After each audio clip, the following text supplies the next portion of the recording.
Parfois, il suffit de voir un maillot, un stade qui vous met dans l'ambiance, un entraîneur qui est en train d'écrire l'histoire, une ou parfois deux images qui nous rappellent qu'on est en train de vivre un truc de dingue. Des visages familiers bien sûr, ceux qui nous donnent le sourire, alors que l'Inter, ce club mythique, a vécu un sommet en 2010, le club Nerazzurro a surtout vécu sa gloire dans les années 60 sous Helenio Herrera et son fameux Catenaccio, ce système ultra défensif aujourd'hui disparu. Et si ces bandes bleues et noires ont déteint au fil du temps, il leur faudra attendre plus de 40 ans et l'arrivée du Special One pour gravir les plus hautes montagnes. Julio César, Javier Zanetti, Lucio, Maicon, Thiago Motta, Esteban Cambiasso, Wesley Schneider, Dejan Stankovic, Goran Pandev, Samuel Eto'o et celui dont on ne parle pas assez, Diego Milito. L'Inter de Mourinho était une équipe tellement bien organisée qu'elle construira sa légende en faisant tomber ce que l'on pensait être indestructible. Car lors de cette fameuse demi-finale contre le Barça, un modèle de contre-attaque va naître au match aller, avant ensuite d'accepter la souffrance au sein d'un bloc qui se donnera corps et âme lors d'un duel épique.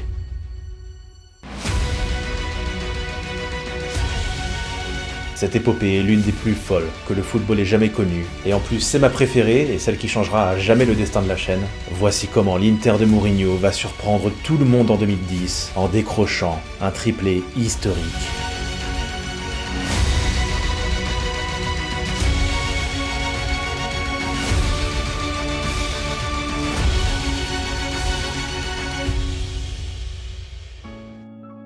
« 2006 », le Calciopoli éclate dans un pays qui n'en est pas à son premier scandale de match truqué.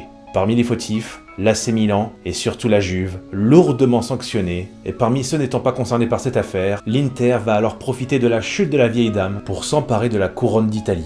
Le succès des Nerazzurri sur cette période voit ses sources dès 2004, année de l'arrivée du technicien transalpin Roberto Mancini. Et le projet prend forme avec une Coppa Italia remportée en 2005, et alors que certains ont tenté de se relancer sans jamais retrouver la lumière des projecteurs qui jadis les éclairaient, Mancini fera le ménage en profitant de l'arrivée libre de Figo en provenance du Real Madrid, ainsi que de l'efficacité de jeunes pousses tels que le Nigérian Martins, l'Argentin Cruz, les ultimes grandes heures de Christian Vieri et la perle brésilienne Adriano.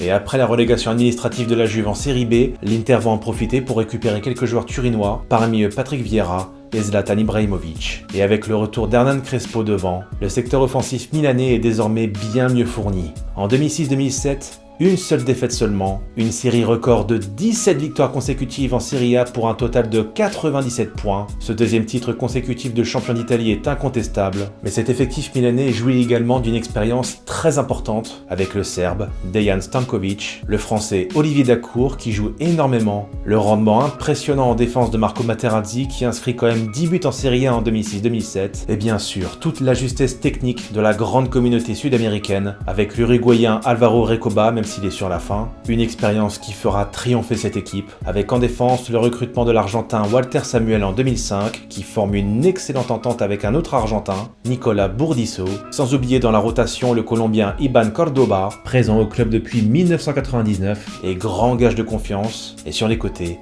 l'Inter s'attache et service de deux arrières latéraux brésiliens, à gauche Maxwell et à droite Maicon, dont on va reparler. Et que dire de la classe des milieux Esteban Cambiasso et surtout de Javier Zanetti, le grand Javier. D'une élégance rare et déjà titré en 98 d'une Coupe UEFA avec l'Inter. Une équipe qui comptait à l'époque des hommes comme West, Simeone, Djorkaeff, Zamorano et surtout le Brésilien Ronaldo au sommet de son art. Chaque position défensive convient à Javier Zanetti qui peut jouer aussi bien latéral que milieu défensif, lequel porte fièrement le maillot Nerazzurro depuis, tenez-vous bien, 1995. Zanetti est un immense joueur et à bientôt 35 ans, c'est un peu celui qui représente la densité d'expérience considérable au sein de cet Inter. Pas étonnant que le club enchaîne en 2008 un troisième titre consécutif en Serie A, roi d'Italie certes, mais ce succès n'arrive pas à traverser les frontières, ce qui agace considérablement le patron du club interiste, Massimo Moratti. En 3 ans, Roberto Mancini, c'est 3 Scudetti, mais aussi 3 éliminations prématurées en Ligue des Champions. Éliminé en 2006 par la surprise Villarreal en quart de finale après avoir pourtant gagné 2-1 à l'aller. Éliminé ensuite en 2007 dès les 8e de finale par Valence sur la règle du but à l'extérieur. Et enfin en 2008, encore une sortie en 8e de finale où Liverpool les élimine assez nettement. Inacceptable, inexcusable pour les dirigeants de l'Inter qui attendent le moment opportun, de peur de stagner, pour se débarrasser de leur entraîneur. 2008, finale de la Coppa d'Italia, la Roma, pourtant privée de Totti, inflige une leçon sur le terrain. 1-0 puis 2-0, et malgré la réduction de l'écart à 2-1, les Milanais s'inclinent en finale, un revers de trop pour le président Moratti qui ne réfléchit pas deux fois pour mettre Roberto Mancini à la porte. L'aventure s'arrête subitement pour le technicien italien, mais la direction interiste a déjà trouvé son remplaçant. Énorme coup de Massimo Moratti qui présente le technicien portugais José Mourinho comme son nouvel entraîneur. Le Special One hérite d'un effectif certes avec de grands noms, mais un effectif vieillissant, mais qui s'est tout de même renforcé en 2007 avec l'arrivée du très intelligent défenseur roumain Cristian Chivu et du nouveau phénomène au milieu de terrain, le Ghanéen Soley Montari. Et dès son arrivée, le mou lave l'affront que la Roma avait infligé aux interistes en finale de coupe, en remportant en début de saison la Supercoupe contre les Giallorossi. Et même si Mourinho aura du mal à mettre en valeur les jeunes comme Ricardo Quaresma et Mario Balotelli, il va poursuivre dans la même lignée que son prédécesseur sur la scène nationale, avec un Zlatan Ibrahimovic en feu, 25 buts en Serie A pour le Suédois, permettant entre autres et sans surprise à ses coéquipiers de décrocher un 4e Scudetto consécutif, avec cette fois 10 points d'avance sur ses dauphins. Alors dans la forme, tout est magnifique, mais dans le fond, qu'est-ce qui change vraiment ?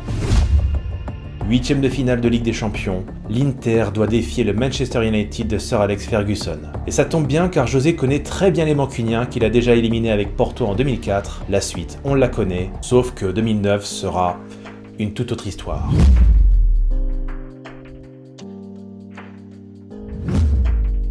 Sir Alex a flairé le piège et ne se laisse pas avoir cette fois. C'est une 3e élimination consécutive en 8e de finale de Ligue des Champions pour l'Inter, la 2e d'affilée sans marquer le moindre but. Même avec José sur le banc, les années se suivent et se ressemblent, preuve que le problème vient sûrement de l'effectif. À José maintenant d'y remédier. Thiago Figo, Adriano, Crespo, Cruz, Burdisso, Vieira et Dacour, tout changé oui, même ce qui semblait a priori bien fonctionner. Parce qu'en fait, si on marque pas 2 fois de suite en 8e de finale de Ligue des Champions, autrement dit s'il y a un problème de réalisme dans les grands matchs, il doit y avoir une raison. Depuis 2003, Zlatan Ibrahimovic dispute des matchs à élimination directe, que ce soit avec l'Ajax, la Juve ou l'Inter, et à chaque fois, le géant suédois est muet devant la cage. En plus, le fait qu'il ne puisse jouer qu'en position de 9 limite les possibilités pour José. Mais il se trouve que le Barça est intéressé par Ibrahimovic. Mieux, le Barça formule une offre de 46 millions d'euros, plus Samuel Eto'o dans la balance, puisque le Camerounais est en froid avec son entraîneur Pep Guardiola. Un échange qui va tout changer. Car José va faire jouer Eto'o dans différentes positions, ce qu'il ne pouvait pas faire avec Zlatan. Et en plus, le grand Sam est en pleine forme, lui qui vient de remporter un triplé avec le club catalan, Liga, Coupe du Roi et Ligue des Champions, rien que ça. Dans le même temps, l'Inter a déjà recruté le buteur du Genoa contre 28 millions d'euros, auteur de 24 buts et 6 passes décisives en 31 matchs, le nouveau phénomène argentin, Diego Milito.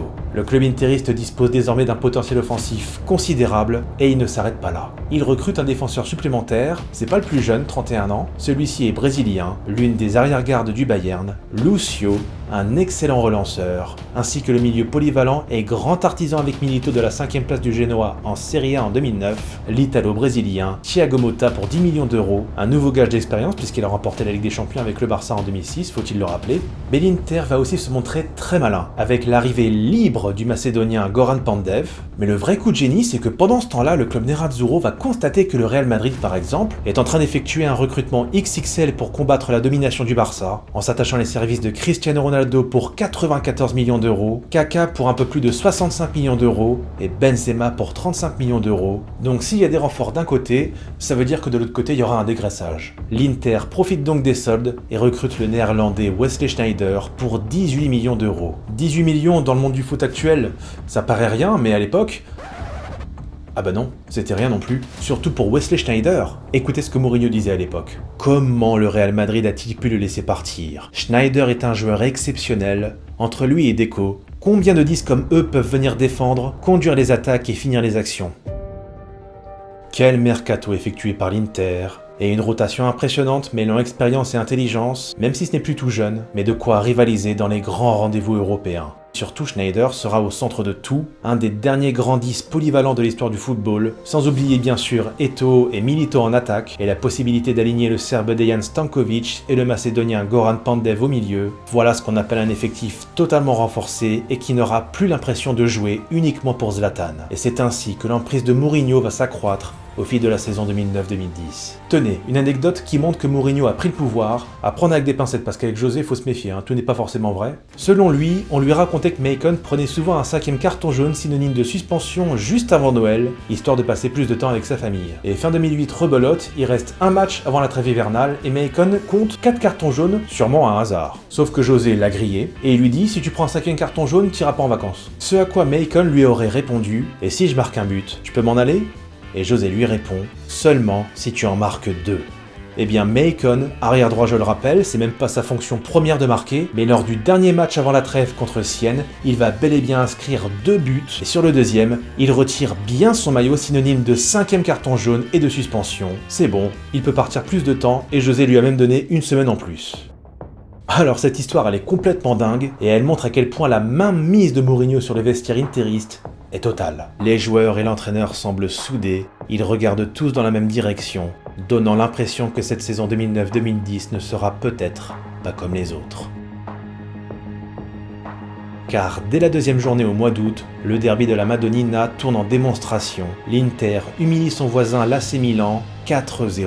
Et malgré quelques points perdus en route avec beaucoup de matchs nuls, l'Inter ne concède que 4 défaites et parvient à décrocher un 5e scudetto d'affilée lors de l'ultime journée. Et la bande de José assoit son hégémonie sur le football transalpin en remportant la Coppa d'Italia en 2010 avec uniquement des victoires par un but d'avance, juste ce qu'il faut. Alors c'est vrai que cette équipe de l'Inter n'était pas toujours très belle à voir, elle se montrait souvent poussive à force de baser son jeu sur la contre-attaque. Il n'empêche que le club réalise quand même un doublé coupe-championnat, signe d'une saison réussie, mais tout cela semble quand même conditionné à un bon parcours dans la plus prestigieuse des compétitions européennes.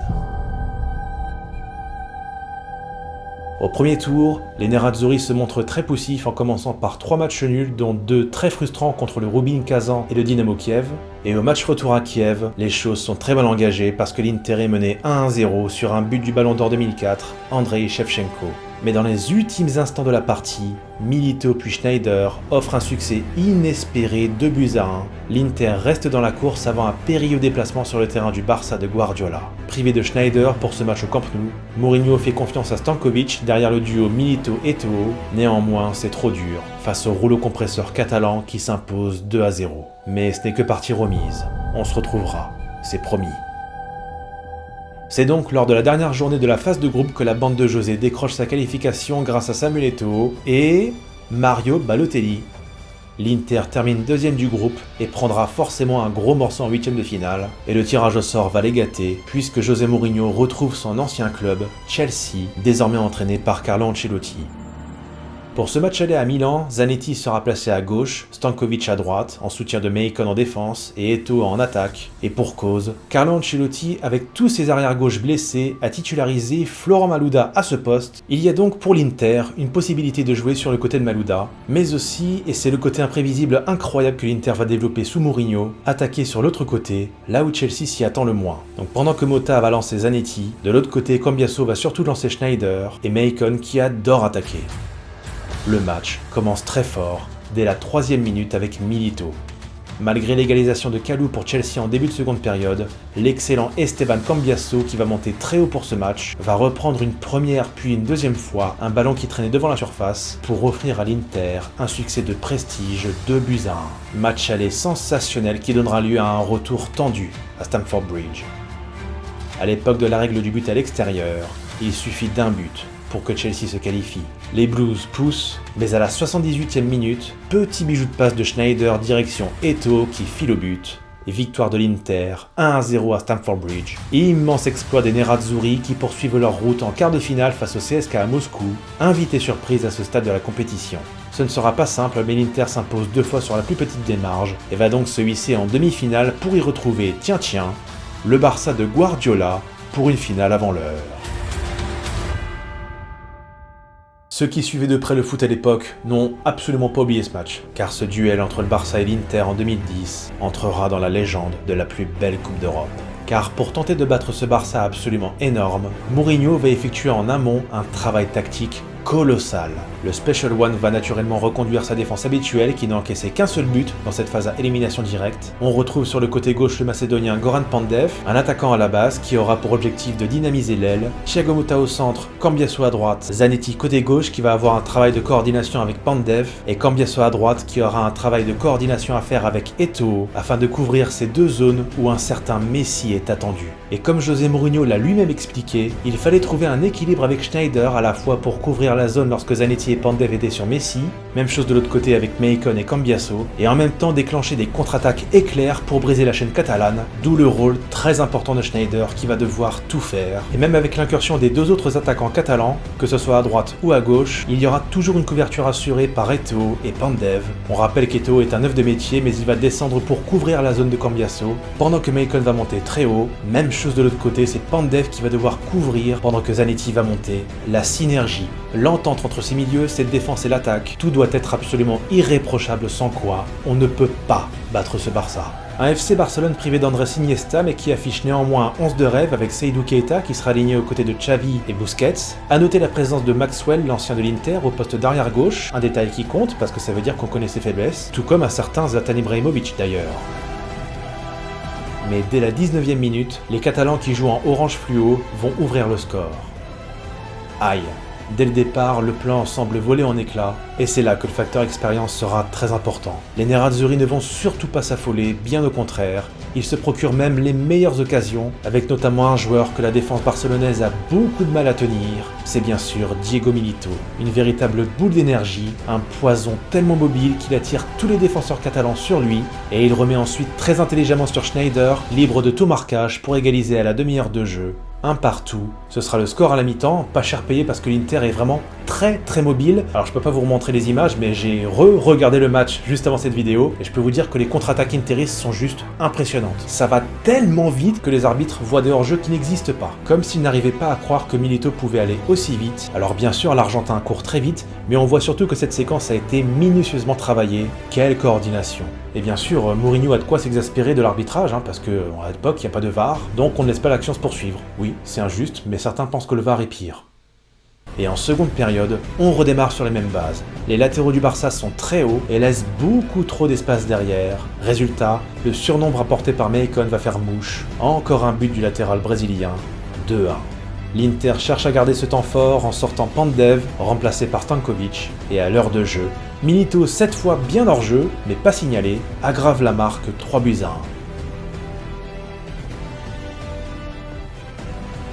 Bon, la troupe de Mourinho s'en sort bien, c'est sûr que ce dernier but n'était pas valable, mais honnêtement, sur l'ensemble du match, il n'y a pas photo. 3-1, c'est un score qui reflète parfaitement la physionomie de cette rencontre, et c'était très rare de voir le Barça de Guardiola à ce point secoué. Le match retour promet d'être très chaud. Au Camp Nou, les hommes de Guardiola sont toujours privés d'Iniesta et ce n'est pas tout à fait pareil. Mais cela n'empêche pas les Blaugrana d'être très dangereux, même si les interistes semblent beaucoup plus imprévisibles. Un seul changement par rapport à l'aller, la titularisation du Roumain Kivu à la place de Pandev, un profil bien plus défensif qui, on l'imagine, va devoir contenir les Catalans. L'objectif, on le comprend dès la composition de Mourinho, est donc bel et bien de maintenir cet avantage de 2 buts. Et à la 28e minute de jeu, Busquets semble tomber un peu trop facilement, et coup de tonnerre, Thiago Motta est exclu. Le Barça exulte, comme s'ils avaient marqué un but. Guardiola est en train de donner des consignes à Ibra, quand soudain...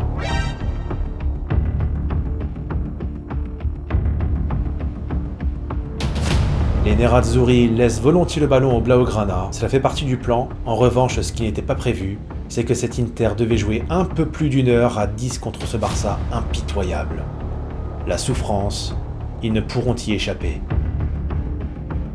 Mourinho va donc replacer ses joueurs. Jouer offensif serait une trop grande prise de risque. Il faut faire les bons choix, car ce Barça sera sans pitié. Kivu va descendre devant la défense, Eto'o passe à gauche, Milito à droite, et Schneider va faire l'essuie-glace. Bon courage Wesley. pas de but à la pause, et la seconde période débute sous le même climat, avec Eto'o et Milito qui vont venir presser tant bien que mal avant de redescendre petit à petit au fil de la rencontre car le Barça pousse de plus en plus. Mais l'Inter se montre héroïque en défense. Rien ne passe et intelligemment le Mou attend que Guardiola effectue ses 3 changements pour ensuite effectuer son coaching. Le malheureux Schneider est crevé et on le comprend, remplacé par Muntari. Entrée également d'Iban Cordoba à la place de Milito, on entre alors dans les 10 dernières minutes dans une configuration où quasiment tout le monde défend. Piqué trouve le chemin défilé, au passage très joli but. L'Inter est toujours mathématiquement qualifié, mais attention, car un second but barcelonais les éliminerait. Quelle incroyable tension, et quel combat pour l'Inter. Et regardez un peu ce grand Samuel Eto'o qui s'improvise arrière droit pendant quelques minutes seulement à la fin du match. Son remplaçant, le Kenyan McDonald Mariga, va rejoindre cette meute de loups attaquée de tous les côtés.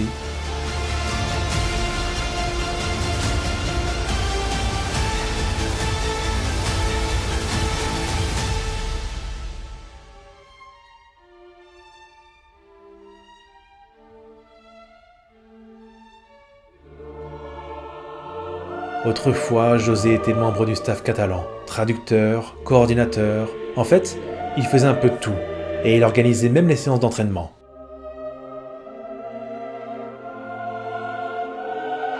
Hoy, mañana y siempre con el Barça en el corazón.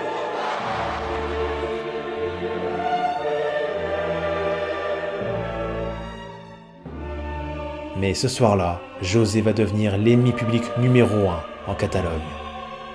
Et tout à coup, la libération.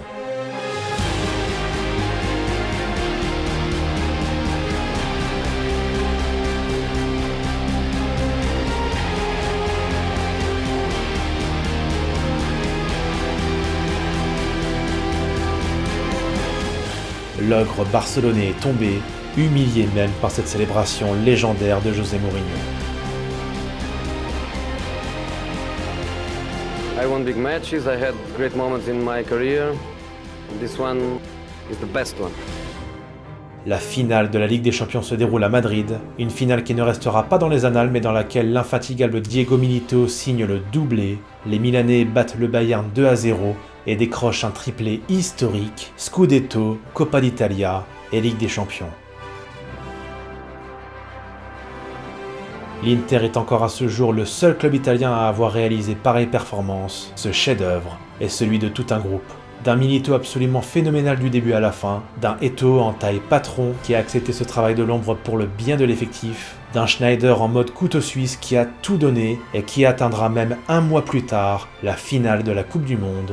Tout cela aurait bien mérité un ballon d'or, mais les instances sont ce qu'elles sont. Et que dire de ce magnifique capitaine, Javier Zanetti, qui soulève enfin la coupe aux grandes oreilles, 12 ans après avoir remporté la Coupe UEFA, le tout après avoir patienté 15 ans sous le maillot interiste. Mais celui qui a bien eu raison de lever le doigt, tant que c'est le bon, c'est bien lui. Cet Inter, triplement couronné lors de cette saison 2009-2010, et qui soulève de nouveau cette coupe aux grandes oreilles 45 ans après la dernière, c'est bel et bien son chef-d'œuvre. Certainement le plus beau, le plus abouti de sa carrière, parce que c'était eux, parce que c'était lui, parce que c'était son Inter, parce que c'était l'Inter. Un club aussi bien fascinant que mythique, qui disparaîtra ensuite des tablettes de la Serie A pendant 11 longues années, avant de reconquérir un nouveau Scudetto en 2021, puis un autre en 2024. Mais ceci est une autre histoire. Alors qu'il est au sommet, José contemple un stade qu'il établira très vite comme son domicile. Il semblerait que le Mou connaisse déjà sa prochaine destination, si bien qu'il décide de partir brutalement de l'Inter, le soir même de ce succès inoubliable. Un départ riche en émotions, en témoigne son accolade touchante avec Marco Materazzi.